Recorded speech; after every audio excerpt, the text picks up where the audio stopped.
السلام عليكم ورحمة الله وبركاته. مركز نورة للصيانة. معنا غسالة بيكو 6 كيلو. راح نشوف طريقة التيست مود اللي إلها. أول شي بنحط مفتاح البرامج على القطن 90، بنحط إيدنا على زر الباش لابيكلي يعني ستارت، نضغط عليه وبنشغل مثل ما شايفين. هلا هذا إنه الباب ما قفل، طفى الضوء، لازم يقفل الباب. هلا نسمع تكة القفل.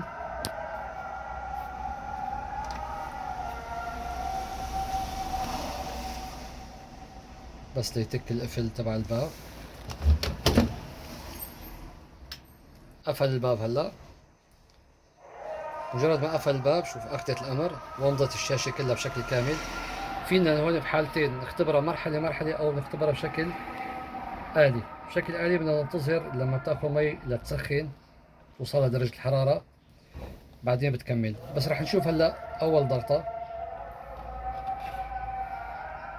ما في شيء. الضغطة اللي بعدها الصمام الأول للمي وهو الأونيا كما يعني محل ما تاخذ مسحوق من الدرج الأولي الصغير. نقلت على الدرج اللي بعده،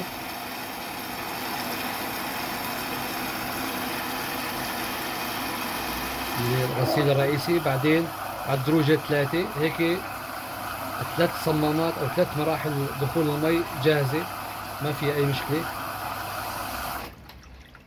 اشتغل السخان على بلسة الأمبير 6.9 أي شي 7 أمبير. هون إذا بدنا نستنى لتسخن بتكمل بقية المراحل، أو نحن بشكل يدوي. كبسة اللي بعدها صارت تدور، فصل السخان، صارت تدور باتجاه اليمين مشان ما ننتظر السخان لحتى يوصل لدرجة حرارة معينة بعدين توصل للمرحلة اللي استعجلنا عليها. الكبسة الثانية مثل ما شايفين بدها تدور باتجاه اليسار.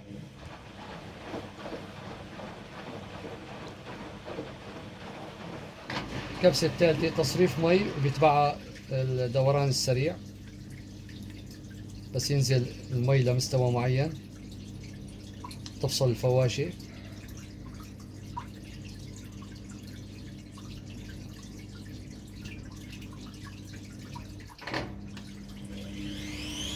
قلبت على الدوران السريع. هيك بيكون كل المراحل جاهزة وتمت عملية التيست. نقوم بإطفاء الغسالة بعدها. والسلام عليكم ورحمة الله وبركاته.